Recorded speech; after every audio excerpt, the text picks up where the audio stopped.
रामपुर के जंगल में टुनटुनी चिड़िया अपनी बेटी पिंकी चिड़िया के साथ रहती थी। उसका एक बेटा था गोलू चिड़ा। टुनटुनी चिड़िया बहुत ही गरीब थी। बहुत मुश्किल से मेहनत मजदूरी करके वो जैसे तैसे करके पैसे कमाती थी। उससे वो अपने घर का गुजारा कर लिया करती थी।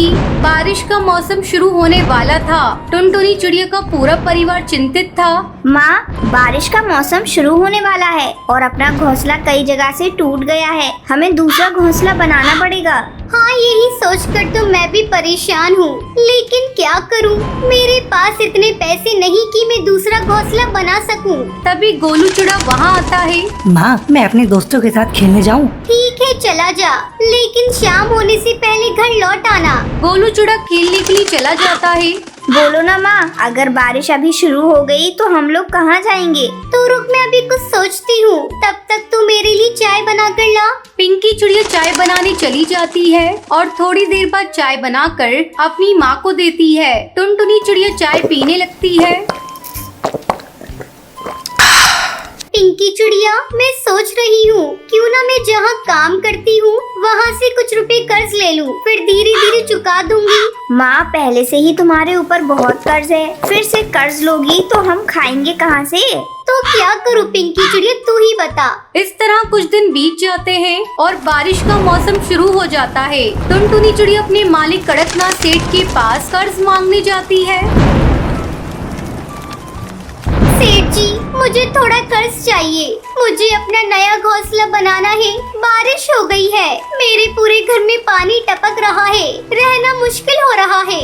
अरे ओ टुनटुनी चिड़िया, तुम्हें और कर्ज मांगते शर्म नहीं आ रही है? पहले ही तुम्हारे ऊपर मेरा बहुत कर्ज है, पहले उसे चुकाओ। टुनटुनी चिड़िया चुपचाप वहाँ से चली जाती है।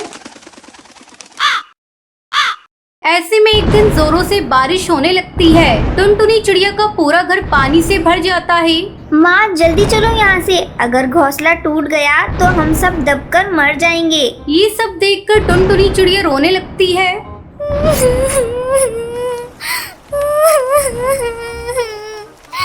कहाँ जाऊँ अपने बच्चों को लेकर, कुछ समझ में नहीं आ रहा है। तभी टुनटुनी चिड़िया हरी काकी के घर जाती है। हरी काकी, मुझे और मेरे बच्चों को अपने घर में आसरा दे दो। क्यों, तुम्हारे घर को क्या हुआ जो इतनी बारिश में मेरे यहाँ मदद मांगने चली आई? मेरे घर में बारिश का पानी भर गया है। हरी काकी, बारिश रुकने तक मेरी मदद करो। देखो टुनटुनी चिड़िया, तुम बुरा मानो या भला, ये तुम्हारी मर्जी, लेकिन मैं तुम्हें अपने घर में नहीं रख सकती। अगर मेरा घर टूट गया तो मैं कहाँ जाऊंगी अपने परिवार को लेकर? मैं तुम्हारी कोई मदद नहीं कर सकती। अब तुम यहाँ से जाओ। फिर टुनटुनी चिड़िया सुंदरी कौवी के पास जाती है, लेकिन वो भी उसकी कोई मदद नहीं करती। उदास होकर टुनटुनी चिड़िया घर लौट आती है। बारिश भी रुकने का नाम नहीं ले रही थी। तभी गोलू चिड़ा कहता है, माँ, मैं जहाँ खेलने जाता हूँ वहाँ काफी सारी लकड़ियाँ पड़ी हैं। बहुत दिनों से उन लकड़ी का कोई इस्तेमाल नहीं कर रहा है। चलो हम सब वहीं चलते हैं और उन लकड़ियों से हम सब मिलकर अच्छा सा घर बनाते हैं। अरे पागल, ये बात तूने पहले क्यों नहीं बताई? टुनटुनी चिड़िया अपने परिवार को लेकर उस लकड़ी के ढेर वाली जगह के पास जाती है। उन लकड़ी को देखकर टुनटुनी चिड़िया राहत की सांस लेती है। ये तो बहुत अच्छी जगह है, हम आराम से यहाँ लकड़ी का घर बना सकते हैं। फिर सभी मिलकर लकड़ी को इकट्ठा करते हैं और टुनटुनी चिड़िया उसमें घर बनाकर रहने लगती है। धीरे धीरे बारिश बढ़ती ही जा रही थी, वो रुकने का नाम ही नहीं ले रही थी। एक सप्ताह इस तरह गुजर जाता है। अचानक एक दिन सुंदरी कौवी का भी घोंसला टूट जाता है। वो अपने बच्चों के साथ जंगल में भटकने लगती है। तभी टुनटुनी चिड़िया की नजर उस पर पड़ती है। सुंदरी बहन, जल्दी इधर आओ। टुनटुनी बहन, क्या मैं भी तुम्हारे लकड़ी के घर में रह सकती हूँ? हाँ हाँ सुंदरी बहन, तुम भी यहाँ रह सकती हो। ये बहुत बड़ा घर है, हम सबने मिलकर इसे बनाया है और ये बहुत मजबूत भी है। तुम्हारा बहुत बहुत धन्यवाद टुनटुनी चिड़िया, जो तुमने इस मुसीबत में मेरी मदद की।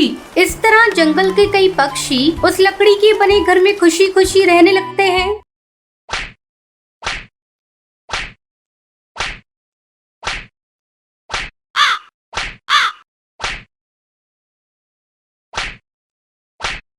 सुंदरवन जंगल में पिंकी और टुनटुनी नाम की दो चिड़िया रहती थी। पिंकी बहुत ही घमंडी थी, लेकिन टुनटुनी चिड़िया बहुत ही सीधी सादी और शांत स्वभाव की थी। एक दिन पिंकी आराम कर रही थी और टुनटुनी चिड़िया घर के सारे काम कर रही थी। पिंकी अपनी बहन टुनटुनी से कहती है, अरे टुनटुनी, मेरे पैरों में दर्द हो रहा है, चलाकर मेरे पैरों को दबा दे। उस समय टुनटुनी बर्तन धो रही थी। टुनटुनी चिड़िया पिंकी की आवाज नहीं सुनती। जब उसे आने में देर होती है तो पिंकी उसके पास पहुंच जाती है और उसे पीटने लगती है।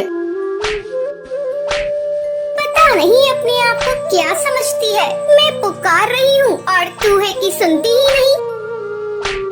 तुम मुझे क्यों पीट रही हो? मैंने आपकी आवाज नहीं सुनी। तुम मुझसे ज़बान लड़ाती है। मैं तेरी बड़ी बहन हूँ, तुम मुझसे छोटी है। अपनी औकात में रह। मार खाकर टुनटुनी रोने लगती है। टुनटुनी की रोने की आवाज सुनकर उसकी माँ टोनी चिड़िया वहाँ आती है और पिंकी को डांटते हुए कहती है, क्यों री पिंकी, तू अपनी बहन को क्यों पीट रही है? तू तो कोई काम नहीं करती, दिन भर अपनी बहन पर हुक्म चलाती रहती है। माँ, तुमने ही टुनटुनी चिड़िया को सर पर चढ़ा रखा है। इसी तरह कुछ दिन गुजर जाते हैं। टोनी चिड़िया टुनटुनी के लिए फ्रॉक लेकर आती है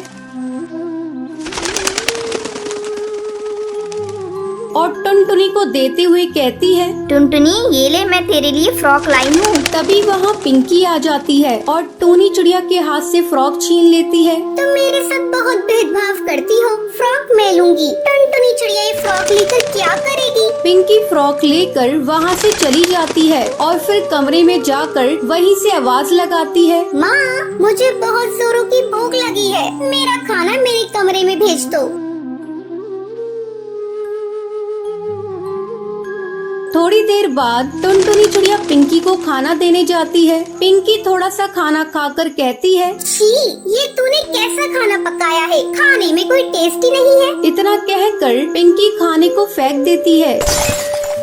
जब टोनी चिड़िया पिंकी के कमरे में आती है तो देखती है चारों तरफ कमरे में खाना बिखरा पड़ा था। वो चिल्लाकर पिंकी से कहती है, आज मैं तेरा सारा घमंड तोड़ दूंगी। घर का तो कोई काम करती ही नहीं, सारा काम तो टुनटुनी करती है और तेरे नखरे तो ऐसे हैं जैसे कोई रईसजादी हो। चल निकल जा मेरे घोंसले से, अब तू यहाँ नहीं रह सकती। तेरी जैसी के लिए मेरे घर में कोई जगह नहीं।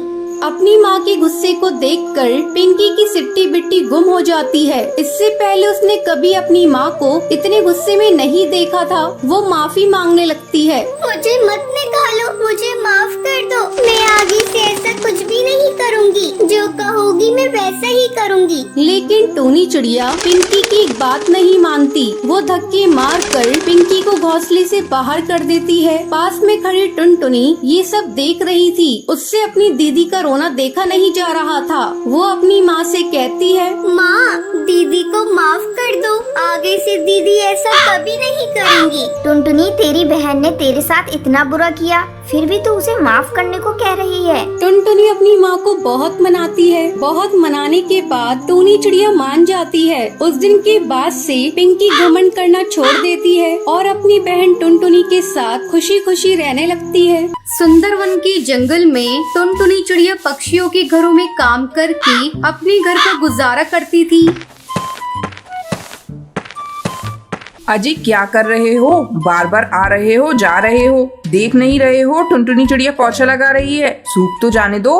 क्या करूं? पोछा लगा रही है तो नौकरानियों का यही काम है। 10 बार पोछा लगाएंगी, तनख्वाह तो इसी का ही लेती है ना। मैं तो इधर से ही जाऊंगा। ये कहकर कड़कनाथ सेठ वहाँ से चला जाता है। तभी थोड़ी देर बाद कालू कौवा वहाँ आता है। अरे, अपने पापा का देखा देखी तू भी यहाँ वहाँ घूम रहा है। तुझे कौन सा काम है? सूख तो जाने दे, फिर आना। बार बार टुनटुनी चिड़िया को पोछा लगाना पड़ रहा है। मम्मी, तुम इसी की तरफदारी करती रहती हो। क्या करें, अपने पैर को सर पर रख लें। अरे, तू कितना बोल रहा है? मैंने तुझसे कब कहा कि तू अपने पैरों को सर पर रख ले? कोई बात नहीं मालकिन, जाने दीजिए। अच्छा तू ये सब छोड़, पहले कुछ खा ले। मालकिन बस थोड़ा सा ही पोछा लगाना है, उसके बाद मैं खा लूंगी। शाम को कालू कौआ अपने कमरे से अपनी माँ को आवाज देता है। मम्मी एक कप चाय देना। किचन में आकर ले ले।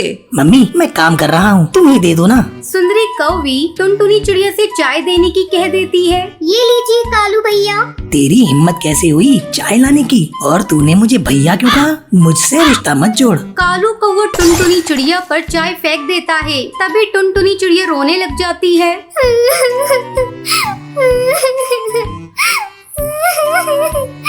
रोने की आवाज सुनकर सुंदरी कौवी वहाँ आती है। टुनटुनी चिड़िया तू क्यों रो रही है? अरे तूने ये क्या किया? कोई ऐसे गर्म चाय फेंकता है क्या? तो मम्मी ये नौकर है और इसने मुझे भैया कहा। तो क्या हुआ, भैया कोई गाली नहीं होती। ये भी हमारी तरह एक पक्षी है और इसकी मजबूरी है जो ये मेरे यहाँ काम कर रही है। टुनटुनी बेटा जा जाकर मुंह साफ कर ले। कालू कौवा अपनी माँ के जाने के बाद सोचने लगता है। आज इस नौकरानी की वजह से ही मम्मी ने मुझे डांटा है। एक दिन मैं इस नौकरानी की बच्ची को सबक सिखा कर रहूंगा। एक दिन टुनटुनी चिड़िया बर्तन धो रही थी, तभी वहाँ कालू कौवा आता है। सुबह से शाम हो गई, अभी तक तेरे बर्तन नहीं धुले। घर के और काम कौन करेगा? तेरा बाप। साहब मेरे बाप को कुछ मत कहिए। क्यों ना कहूँ, वो कहीं का मिनिस्टर है क्या? नहीं साहब, मेरा बाप मर चुका है और मैं नहीं चाहती आप उनके बारे में कुछ बुरा कहें। इसी तरह कुछ महीने बीत जाते हैं। एक दिन टुनटुनी चिड़िया की माँ का फोन आता है। टुनटुनी चिड़िया मेरी तबीयत बहुत खराब है, तू जल्दी से घर आ जा। माँ तो चिंता मत कर, मैं जल्दी आऊंगी। टुनटुनी चिड़िया घर जाने के लिए बैग में कपड़े रखने लगती है। जब कालू कौवे से कपड़े रखते हुए देखता है तो उसके दिमाग में एक प्लान आता है। क्यों ना मैं इसके साथ कुछ ऐसा कर दूं जिससे माँ इससे नफरत करने लगे। कपड़े रखने के बाद टुनटुनी चिड़िया सुंदरी कौवी को अपनी माँ की तबीयत के बारे में बताने जाती है। तभी कालू कौवा मौका देखकर उसके बैग में अपनी माँ के पैसे निकाल कर रख देता है। फिर जाकर सुंदरी कौवी से कहता है, माँ वो टुनटुनी चिड़िया कहीं जा रही है, मैंने देखा है वो बैग में कपड़े रख रही थी। हाँ बेटा, उसकी माँ की तबीयत खराब है, उसने अभी मुझे बताया। थोड़ी देर बाद टुनटुनी चिड़िया अपना बैग उठाकर जाने लगती है। तभी सुंदरी कौवी से रोकती है। अरे टुनटुनी चिड़िया, मेरी अलमारी से कुछ पैसे गायब हैं। क्या उसे तूने अपने बैग में रखा है? और तू झूठ बोल रही है कि मेरी माँ की तबीयत खराब है। नहीं मालकिन, मैंने कोई पैसे नहीं रखे, मैंने तो बस अपने कपड़े रखे हैं। सुंदरी कौवी टुनटुनी चिड़िया की बैग की तलाशी लेने लगती है। उस बैग से सुंदरी कौवी के पैसे निकलते हैं। अब बता, तूने तो कहा था मैंने कोई पैसे नहीं रखे, ये क्या है? नासपीटी, तुझे तो मैंने अपनी बेटी मानी थी, तूने मुझे धोखा दिया। रुक, मैं अभी तेरे पर काट कर तुझे पूरे जंगल में घुमाती हूँ। नहीं मालकिन, मैंने कोई चोरी नहीं की, मैं आपको सच सच बता रही हूँ। मेरी माँ की तबीयत बहुत खराब है, अगर वो ये सब सुनेंगी तो पहले ही मर जाएंगी। तभी कड़कनाथ सेठ ऑफिस से घर आता है। अरे क्या हुआ, क्या बात हुई है जो तुम टुनटुनी चिड़िया को डांट रही हो? तुम तो इससे बहुत प्यार करती थी। अजी इसने चोरी की है, मेरे लाड प्यार का इसने नाजायज फायदा उठाया है। आज मैं इसे नहीं छोड़ूंगी, पूरे जंगल में इसके पर काट कर इसे घुमाऊंगी। वैसे मुझे लगता है इसने चोरी नहीं की, ये सब कालू कौवे का काम है। मैंने सुबह कालू कौवे को उसका बैग छूते हुए देखा था। कालू तू सच सच बता, ये सब तूने किया है ना? मुझे तो पहले से ही पता था कि मेरी टुनटुनी चिड़िया ऐसी नहीं है, वो चोरी नहीं कर सकती। बेटा मुझे माफ कर दे, आज मेरे बेटे की वजह से तुझे शर्मिंदा होना पड़ा। मालकिन आप मुझसे माफी क्यों मांगती हैं? हम गरीब पक्षियों को इसी तरह अमीर पक्षी सताते हैं। मैंने कालू भैया की बातों का जरा भी बुरा नहीं माना है। उसके बाद कालू कौवा टुनटुनी चिड़िया से माफी मांगता है और टुनटुनी चिड़िया उसे माफ कर देती है। उसके बाद टुनटुनी खुशी खुशी अपनी माँ से मिलने जंगल चली जाती है।